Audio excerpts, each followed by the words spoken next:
ስለ ስኬታማ ሰዎች እናንሳ ስንል ኦፕራ ዊንፍሪ እና ቢዮንሴ ወይንም ሌሎች ታዋቂ ሰዎች በብዙዎቻችን አይምሮ ውስጥ ይመጣሉ።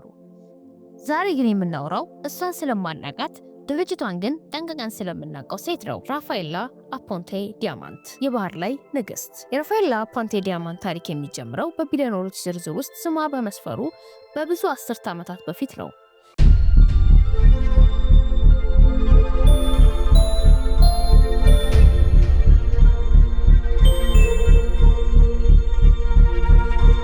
እንደ አውሮፓውያን አቆጣጠር በ1960ዎቹ መገባደጃ ላይ ራፋኤላ የስዊዘርላንድ የባንክ ባለሙያ ልጅ ሆና በጄኔቫ ትኖር በነበረበት ወቅት ከጣሊያናዊው ጃን ሉዊጂ አፖንቴ ጋር ተገናኘች።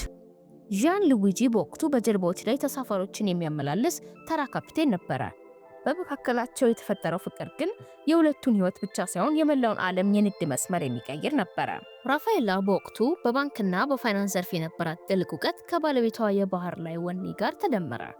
ይህ ጥምረት ደግሞ ዛሬ 38.8 ቢሊዮን ዶላር የተጣራ ሀብት ያላትና በገዛ ጥረቷ ከናኙት ሴቶች ሁሉ በዓለም አንደኛ እንድትሆን መንገድ የከፈተላት ትልቁ መሳሪያ ነበረ። በ1970 ራፋኤላ እና ባለቤቷ የራሳቸውን የመርከብ ኩባንያ ለመመስረት ሲወስኑ በእጃቸው ላይ የነበረው ገንዘብ በጣም አነስተኛ ነበረ።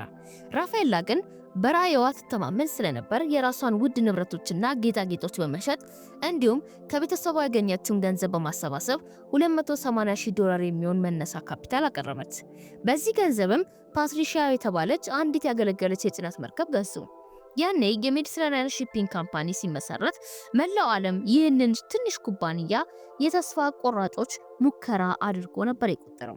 ነገር ግን ራፋኤላ ከጀርባ ሆና የምታከናውናቸው የፋይናንስ ስሌቶች፣ የመዋለ ነዋይ ስልቶችና ኩባንያውን በአጭር ጊዜ ውስጥ ከምንም ብድር ሳይጠይቅ በራሱ ትርፍ ብቻ እንዲያደግ አደረጉት። ራፋኤላ አፖንቴ ዲያማንት በኩባንያው ውስጥ ያላት ሚና ከባለቤቷ እኩልና እንዲያውም በብዙ ረገድ የላቀ ነበረ።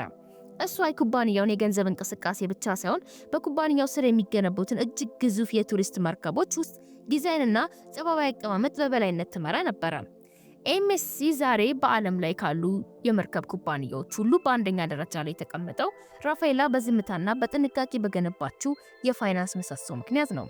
እሷ በዓለም መድረክ ላይ ብዙም ጊዜ አትታይም፣ ቃለ መጠይቆችንም አትሰጥም። ነገር ግን በቢሊዮኖች የሚቆጠር ዶላር የሚንቀሳቀስበትን የባህር ላይ ግዛት በብረት ዲሲፕሊን ትመራለች። የራፋኤላና የባለቤቷ የመጀመሪያ መርከብ ፓትሪሺያ ስራ በጀመረች በጥቂት ዓመታት ውስጥ ጥንዶቹ አንድ ወሳኝ የሆነ የንግድ ስልት ተከተሉ። እሱም በዝግታ ግን በጽናት ማደግ የሚል ነበረ።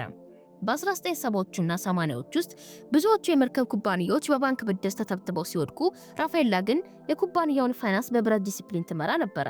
እሷ የምትከተለው መመሪያ የምታገኘው ትርፍ ላይ ቀንሰ ለቀጣይ መርከብ መግዣ አጠራቅም የሚል ነበረ።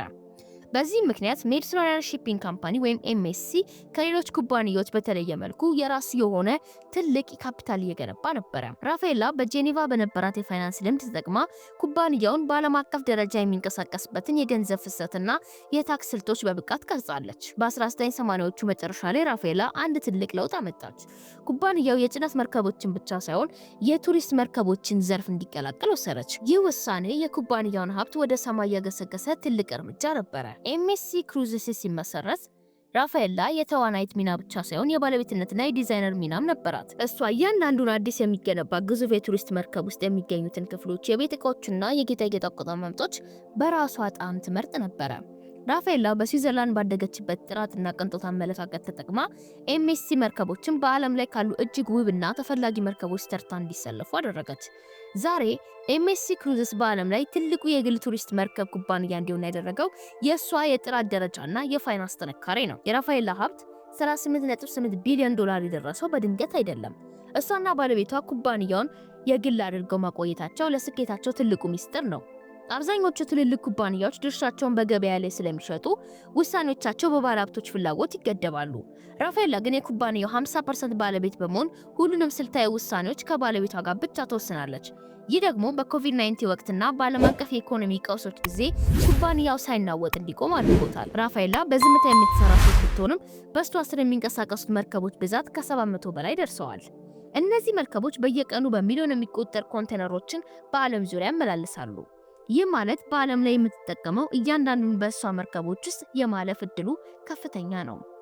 ራፋኤላ ፖንቴ ዲያማንት ዛሬ በፎርብስ ዝርዝር ውስጥ በገዛ ጥረቷ ከናኘት ሴቶች ሁሉ ቀዳሚዋ ተብላ የምትጠቀሰው ያለ ምክንያት አይደለም።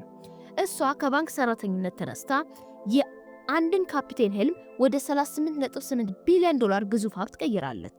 የእሷ ስኬት የሚለካው በገንዘብ ብቻ ሳይሆን ዓለም አቀፍ የንግድ መስመርን በመቆጣጠርና በሺዎች የሚቆጠሩ ሰራተኞች የሚመራውን ግዙፍ ኢምፓየሯ ነው። ራፋኤላ በዓለም ላይ ካሉ ቢሊዮነሮች ሁሉ ለየት የምትልበት ዋነኛው ምክንያት ሚስጥራዊነቷ ነው። እንደ ኢለን መስክ ወይንም ደግሞ ጄፍ ቤዞስ በየቀኑ በዜና ማሰራጫዎች ላይ አትታይም።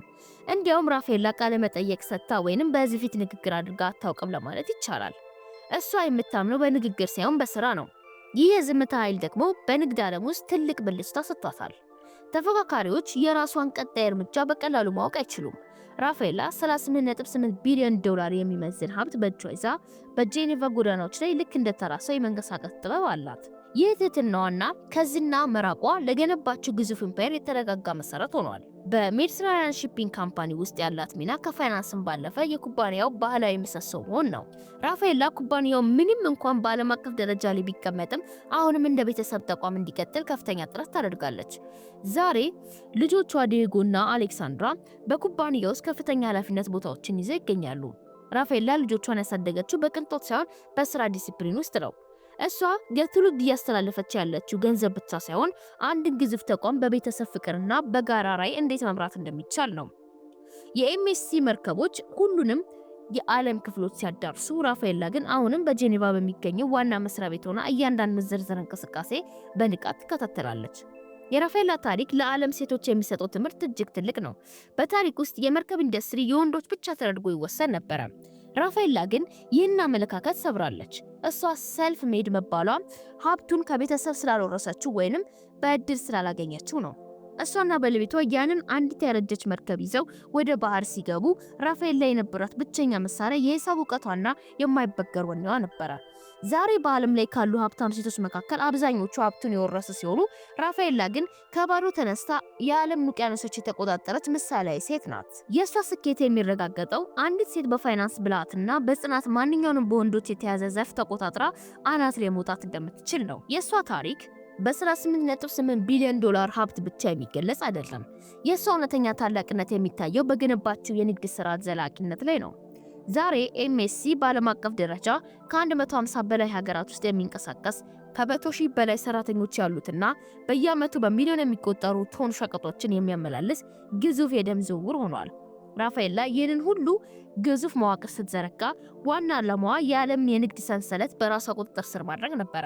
ዛሬ በአውሮፓም ሆነ በአሜሪካና በእስያ ገበያዎች ውስጥ የምናያቸው አብዛኞቹ ቁሶች በእሷ መርከቦች ተጭነው የመጡ ናቸው።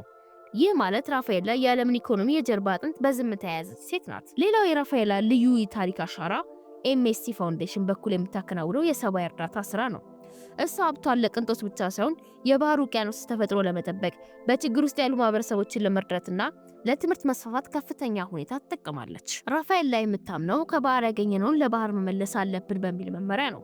ይህ አይነቱን የኃላፊነት ስሜት እሷን ከተራ ነጋዴነት ወደ ዓለም አቀፍ ባለቤትነት አሸጋግሯታል። በኮቪድ-19 ወረርሽኝ ወቅት መላው ዓለም ሲዘጋና የንግድ መስመሮች ሲቋረጡ፣ የራፋኤላ መርከቦች ግን መድኃኒቶችንና ምግብን ለዓለም ለማድረስ በብረት ዲሲፕሊን መስራታቸውን ቀጥለው ነበረ። ይህ ጽናት እሷን በታሪክ ውስጥ እንደ አንድ የኢኮኖሚ ጀግና እንድትታይ አድርጓታል። ራፋኤላ ዛሬ የምትገኝበት የእድሜ ደረጃ ላይ ሆናም ለስራ ያላት ፍቅርና ትጋት አልቀነሰም። እሷ ለወደፊቱ ትውልድ ያስቀመጠችው ትልቁ ትምህርት ትክክለኛው ኃይል ዝምታ ነው የሚል ነው። በእጃዊ እውቀትና በዝና ከመጠመድ ይልቅ በስራ ጥራትና በፋይናንስ ብልሃት ላይ ማተኮር እንዴት ወደማይታመን ከፍታ እንደሚያደርስ በተግባር አሳይታለች። ራፋኤላ ፖንቴ ዲያማንት በገዛ ጥረቷ ከተከናኘት ሴቶች ሁሉ በአንደኛ ደረጃ መቀመጧ ለአፍሪካም ሆነ ለሌላው ዓለም ሴቶች ምንም የማይቻል ነገር የለም የሚል የጥንካሬ ድምጽ ነው። የእሷ ታሪክ በውቅያኖስ ላይ የተጻፈ የወርቅ ታሪክ ነው። ይህም ታሪክ መርከቦቿ የሰማያዊ ውቅያኖስ እያቋረጡ እስካሉ ድረስ ለዘላለም ሲነገር ይኖራል። ራፋኤላ በባህር ላይ ንግስት ብቻ ሳትሆን የዘመናችን የኢኮኖሚ ጠቢብ ናት። $280,000 ተነስታ 38.8 ቢሊዮን ዶላር የደረሰችው በወርቅ መንገድ ላይ ሳይሆን በማዕበልና በፈተና ውስጥ አልፋ ነው። ዛሬ ስሟ በቢሊዮኖች ዝርዝር አናት ላይ ቢቀመጥም እሷ ግን አሁንም ያቺው የካፕቴኑ ታማኝ አጋርና የባህር ላይ ህልመኛ ናት። ራፋኤላ ፖንቴ ዲያማንት የዓለም ውቅያኖሶች በወርቅ ቀለም የገባች በዝምታና ዓለምን ያስገረመች እና በስራዋ ዘላለማዊነት የተቀዳጀች ድንቅ ሴት ናት።